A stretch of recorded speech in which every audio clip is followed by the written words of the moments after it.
Emily of New Moon by L.M. Montgomery. Chapter 12. The Tansy Patch. Emily and Ilse had a splendid fortnight of fun before their first fight.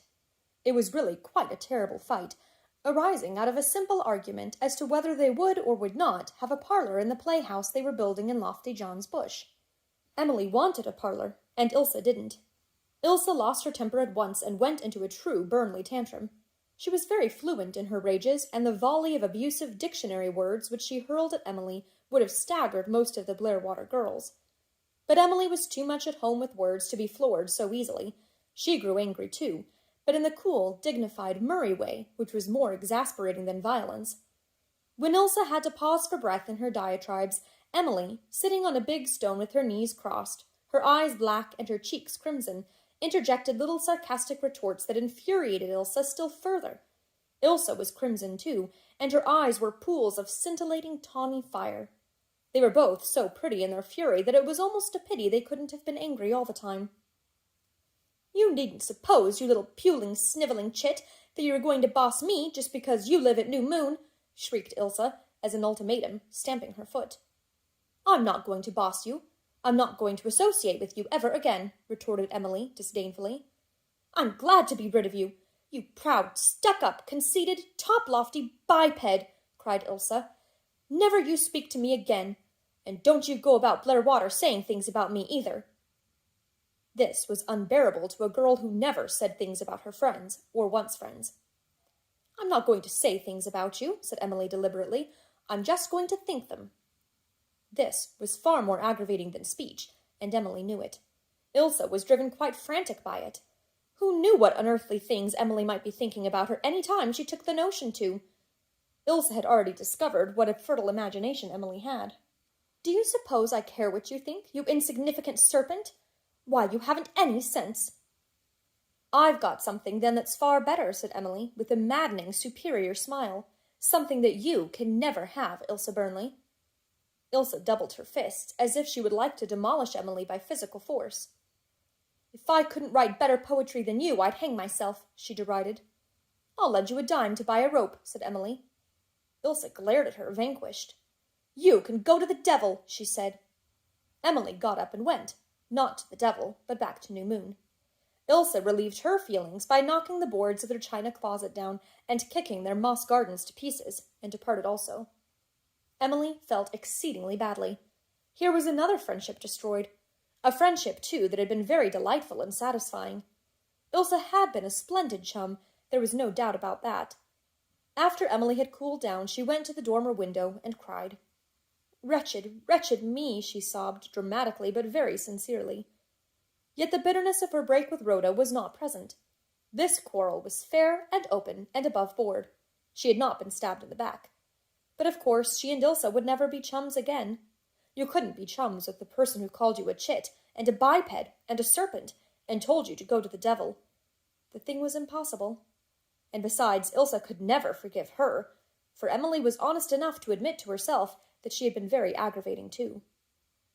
Yet when Emily went to the playhouse next morning, bent on retrieving her share of broken dishes and boards, there was Ilse, skipping around, hard at work, with all the shelves back in place, the moss garden remade, and a beautiful parlour laid out and connected with the living room by a spruce arch.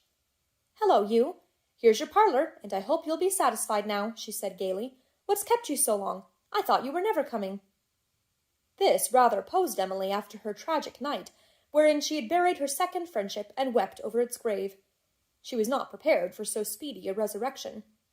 As far as Ilse was concerned, it seemed as if no quarrel had ever taken place. "Why, that was yesterday," she said in amazement, when Emily rather distantly referred to it. Yesterday and today were two entirely different things in Ilse's philosophy. Emily accepted it. She found she had to. Ilse, it transpired, could no more help flying into tantrums now and then than she could help being jolly and affectionate between them. What amazed Emily, in whom things were bound to rankle for a time, was the way in which Ilse appeared to forget a quarrel the moment it was over. To be called a serpent and a crocodile one minute, and hugged and darlinged the next, was somewhat disconcerting until time and experience took the edge off it. "Aren't I nice enough between times to make up for it?" demanded Ilse. "Dot Payne never flies into tempers, but would you like her for a chum?" No, she's too stupid, admitted Emily. And Rhoda Stewart is never out of temper, but you got enough of her. Do you think I'd ever treat you as she did? No, Emily had no doubt on this point. Whatever Ilsa was or was not, she was loyal and true. And certainly Rhoda Stewart and Dot Payne, compared to Ilsa, were as moonlight unto sunlight and as water unto wine. Or would have been if Emily had as yet known anything more of her Tennyson than the bugle song. You can't have everything, said Ilsa. I've got Dad's temper, and that's all there is to it. Wait till you see him in one of his rages. Emily had not seen this so far. She had often been down in the Burnleys' house, but on the few occasions when Dr. Burnley had been home, he had ignored her, save for a curt nod. He was a busy man, for whatever his shortcomings were, his skill was unquestioned, and the bounds of his practice extended far. By the sick-bed he was as gentle and sympathetic as he was brusque and sarcastic away from it. As long as you were ill, there was nothing Dr. Burnley would not do for you. Once you were well, he had apparently no further use for you. He had been absorbed all through July trying to save Teddy Kent's life up at the tansy patch. Teddy was out of danger now and able to be up, but his improvement was not speedy enough to satisfy Dr. Burnley. One day he held up Emily and Ilsa, who were heading through the lawn to the pond, with fishing hooks and a can of fat, abominable worms, the latter manipulated solely by Ilsa, and ordered them to betake themselves up to the tansy patch and play with Teddy Kent. He's lonesome and moping. Go and cheer him up, said the doctor. Ilsa was rather loath to go. She liked Teddy, but it seemed she did not like his mother. Emily was secretly not averse. She had seen Teddy Kent but once, at Sunday school the day before he was taken seriously ill, and she had liked his looks. It had seemed that he liked hers, too, for she caught him staring shyly at her over the intervening pews several times. He was very handsome, Emily decided. She liked his thick, dark brown hair and his black-browed blue eyes, and for the first time it occurred to her that it might be rather nice to have a boy playmate, too. Not a beau, of course. Emily hated the school jargon that called a boy your beau if he happened to give you a pencil or an apple and picked you out frequently for his partner in the games. Teddy's nice, but his mother is queer, Ilsa told her on their way to the tansy patch. She never goes out anywhere, not even to church.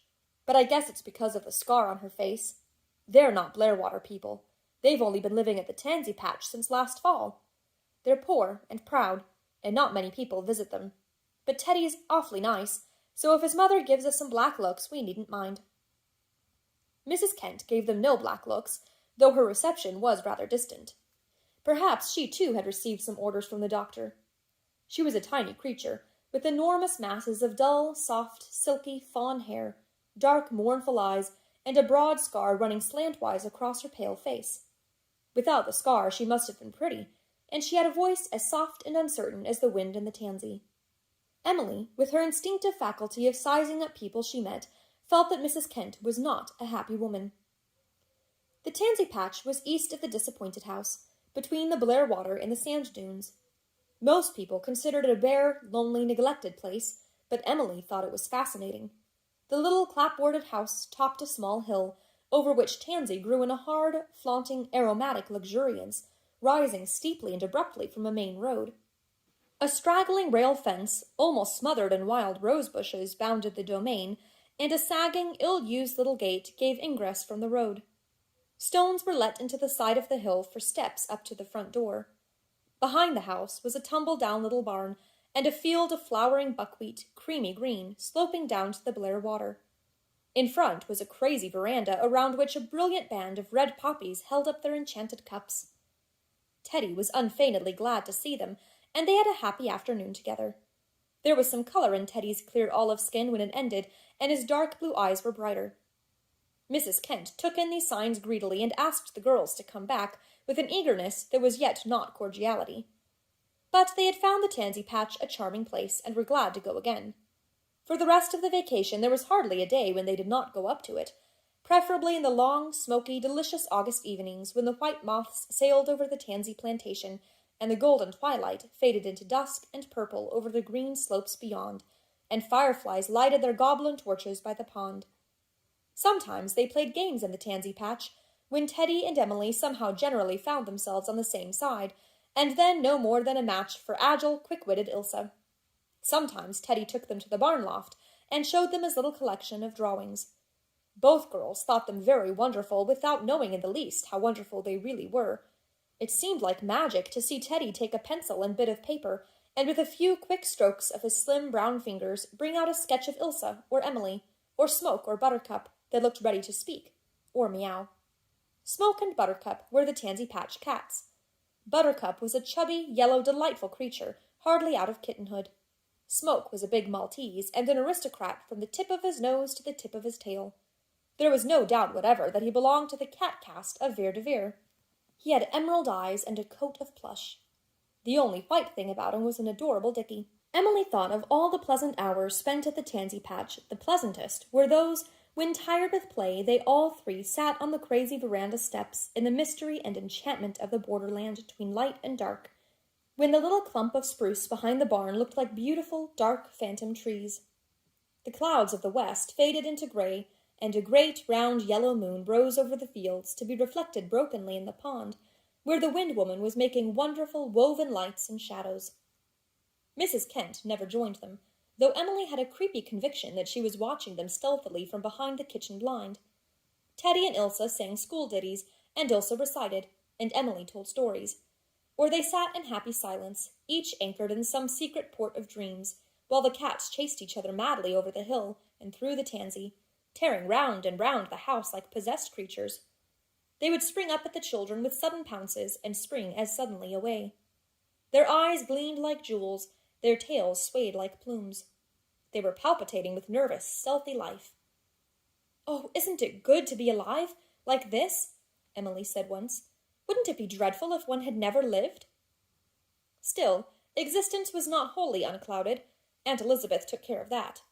Aunt Elizabeth only permitted the visits to the Tansy Patch under protest, and because Dr. Burnley had ordered them. "Aunt Elizabeth does not approve of Teddy," Emily wrote in one of her letters to her father, which epistles were steadily multiplying on the old garret sofa shelf. "The first time I asked her if I might go and play with Teddy, she looked at me severely and said, 'Who is this Teddy person? We do not know anything about these Kents. Remember, Emily, the Murrays do not associate with everyone.' I said, 'I am a star. I am not a Murray. You said so yourself.' Dear father, I did not mean to be impertinent, but Aunt Elizabeth said I was and would not speak to me the rest of the day.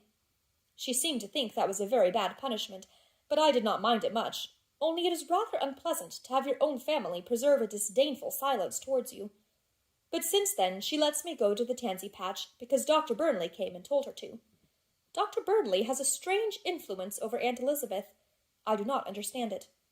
Rhoda said once that Aunt Elizabeth hoped Dr. Burnley and Aunt Laura would make a match of it, which, you know, means get married, but that is not so. Mrs. Thomas Anderson was here one afternoon to tea. Mrs. Thomas Anderson is a big, fat woman, and her grandmother was a Murray, and there is nothing else to say about her. She asked Aunt Elizabeth if she thought Dr. Burnley would marry again, and Aunt Elizabeth said no, he would not, and she did not think it right for people to marry a second time. Mrs. Anderson said, 'Sometimes I have thought he would take Laura.' Aunt Elizabeth just swept her a haughty glance. There is no use in denying it.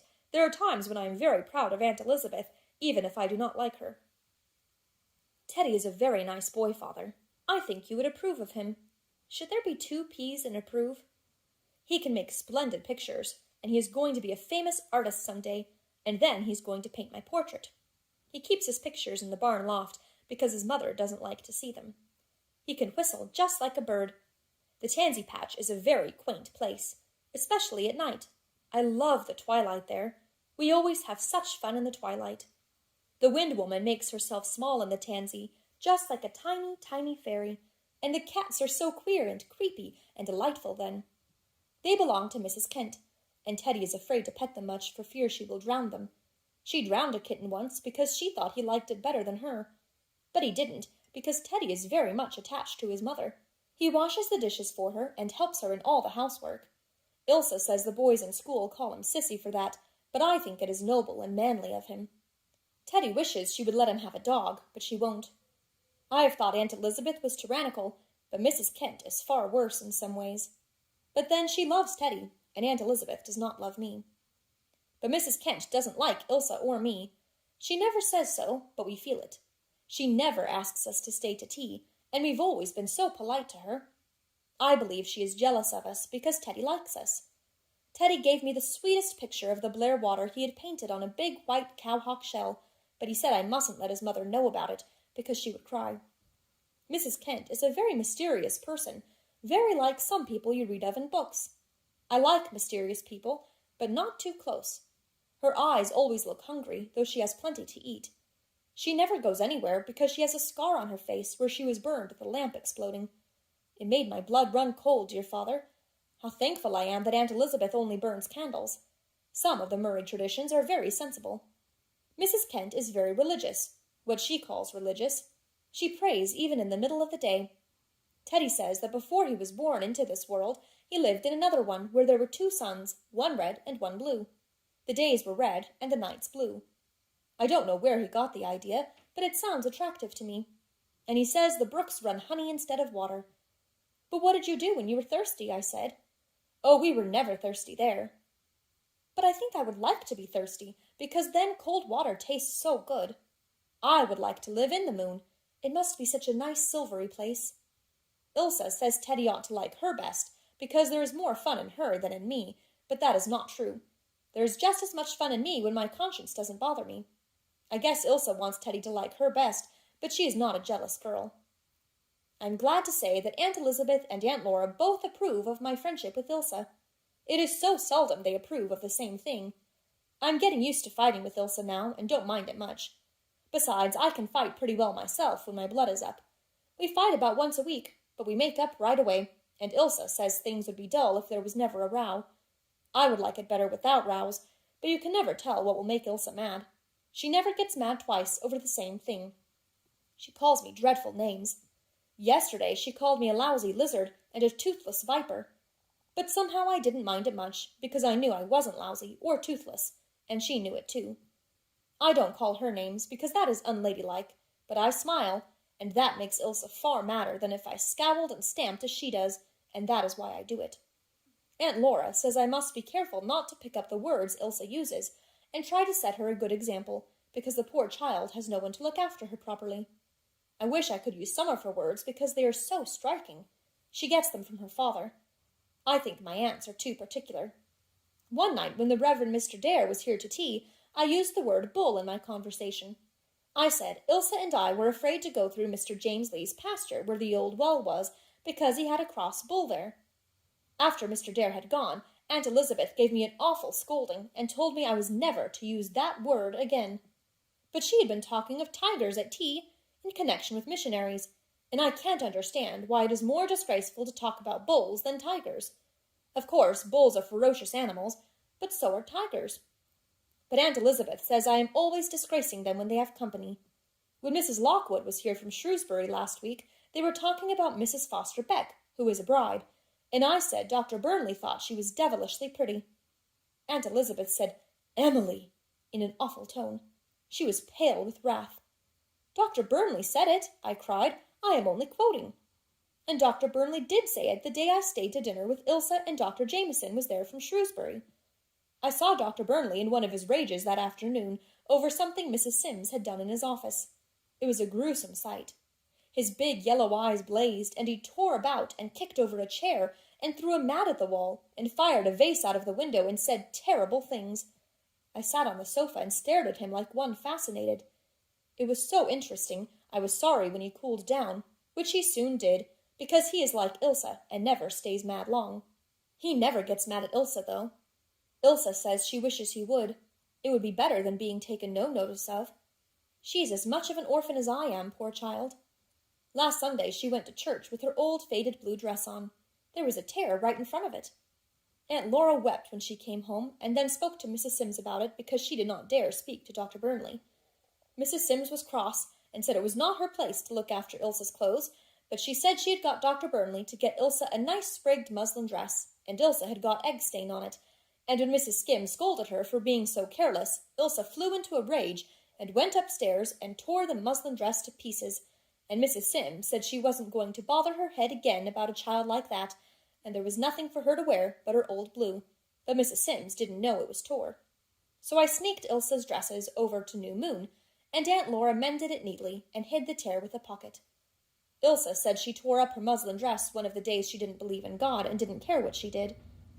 Ilsa found a mouse in her bed one night, and she just shook it out and jumped in. Oh, how brave! I could never be as brave as that. It is not true that Dr. Burnley never smiles. I have seen him do it, but not often. He just smiles with his lips, but not his eyes, and it makes me feel uncomfortable. Mostly he laughs in a horrid, sarcastic way, like Jolly Jim's uncle. We had barley soup for dinner that day, very watery. Aunt Laura is giving me 5 cents a week for washing the dishes. I can only spend 1 cent of it, and the other 4 have to be put in the toad bank in the sitting room on the mantel. The toad is made of brass and sits on top of the bank, and you put the cents in his mouth one at a time. He swallows them, and they drop into the bank. It's very fascinating. I should not write fascinating again, because you told me I must not use the same word too often, but I can't think of any other that describes my feelings so well. The toad bank is Aunt Laura's, but she said I could use it. I just hugged her. Of course, I never hug Aunt Elizabeth. She is too rigid and bony. She does not approve of Aunt Laura paying me for washing dishes. I tremble to think what she would say if she knew Cousin Jimmy gave me a whole $1 on the sly last week. I wish he had not given me so much. It worries me. It is an awful responsibility. It will be so difficult to spend it wisely also, without Aunt Elizabeth finding out about it. I hope I shall never have $1 million. I am sure it would crush me utterly. I keep my dollar hid on the shelf with my letters, and I put it in an old envelope and wrote on it, Cousin Jimmy Murray gave me this, so that if I died suddenly and Aunt Elizabeth found it, she would know I came by it honestly. Now that the days are getting cool, Aunt Elizabeth makes me wear my thick flannel petticoat. I hate it. It makes me so bunchy. But Aunt Elizabeth says I must wear it, because you died of consumption. I wish clothes could be both graceful and healthy. I read the story of Red Riding Hood today. I think the wolf was the most interesting character in it. Red Riding Hood was a stupid little thing so easily fooled. I wrote 2 poems yesterday. One was short and entitled Lines Addressed to a Blue-Eyed Grass Flower Gathered in the Old Orchard. Here it is. Sweet little flower, thy modest face is ever lifted towards the sky, and a reflection of its face is caught within thine own blue eye. The meadow queens are tall and fair, the columbines are lovely too, but the poor talent I possess shall laurel thee, my flower of blue. The other poem was long, and I wrote it on a letter bill. It is called The Monarch of the Forest. The monarch is the big birch in Lofty John's bush. I love that bush so much it hurts. Do you understand that kind of hurting? Ilsa likes it too, and we play there most of the time when we are not at the tansy patch. We have 3 paths in it. We call them the Today Road, the Yesterday Road, and the Tomorrow Road. The Today Road is by the brook, and we call it that because it is lovely now. The Yesterday Road is out in the stumps where Lofty John cut some trees down, and we call it that because it used to be lovely. The Tomorrow Road is just a tiny path in the maple clearing, and we call it that because it is going to be lovely someday when the maples grow bigger. But oh, Father dear, I haven't forgotten the dear old trees down home. I always think of them after I go to bed. But I am happy here. It isn't wrong to be happy, is it, Father? Aunt Elizabeth says I got over being homesick very quick, but I am often homesick inside.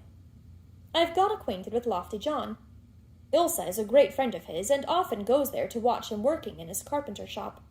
He says he has made enough ladders to get to heaven without the priest, but that is just his joke. He is really a very devout Catholic, and goes to the chapel at Whitecross every Sunday. I go with Ilsa, though perhaps I ought not to when he is an enemy of my family. He is of stately bearing and refined manners, very civil to me, but I don't always like him. When I ask him a serious question, he always winks over my head when he answers. That is insulting. Of course, I never ask any questions on religious subjects, but Ilsa does. She likes him, but she says he would burn us all at the stake if he had the power. She asked him right out if he wouldn't, and he winked at me and said, "Oh, we wouldn't burn nice pretty little Protestants like you. We would only burn the old ugly ones." That was a frivolous reply. Mrs. Lofty John is a nice woman, and not at all proud. She looks just like a little rosy wrinkled apple. On rainy days we play at Ilsa's. We can slide down the banisters and do what we like. Nobody cares, only when the doctor is home we have to be quiet, because he can't bear any noise in the house except what he makes himself. The roof is flat, and we can get out on it through a door in the garret ceiling. It is very exciting to be up on the roof of a house. We had a yelling contest there the other night to see which could yell the loudest. To my surprise, I found I could. You never can tell what you can do till you try. But too many people heard us, and Aunt Elizabeth was very angry. She asked me what made me do such a thing. That is an awkward question, because often I can't tell what makes me do things. Sometimes I do them just to find out what I feel like doing them. And sometimes I do them because I want to have some exciting things to tell my grandchildren. Is it improper to talk about having grandchildren? I have discovered that it is improper to talk about having children. One evening, when people were here, Aunt Laura said to me quite kindly, "What are you thinking so earnestly about, Emily?" And I said, "I am picking names for my children. I mean to have 10. And after the company had gone, Aunt Elizabeth said to Aunt Laura icily, "I think it will be better in the future, Laura, if you do not ask that child what she is thinking of." If Aunt Laura doesn't, I shall be sorry, because when I have an interesting thought, I like to tell it. School begins again next week. Ilsa is going to ask Miss Brownell if I can sit with her. I intend to act as if Rhoda was not there at all. Teddy is going too. Dr. Burnley says he is well enough to go, though his mother doesn't like the idea. Teddy says she never likes to have him go to school, but she is glad that he hates Miss Brownell. Aunt Laura says the right way to end a letter to a dear friend is yours affectionately. So I am yours very affectionately, Emily Bird Starr. P.S. Because you are my very dearest friend still, Father. Ilsa says she loves me best of anything in the world, and her red leather boots that Mrs. Sims gave her the next.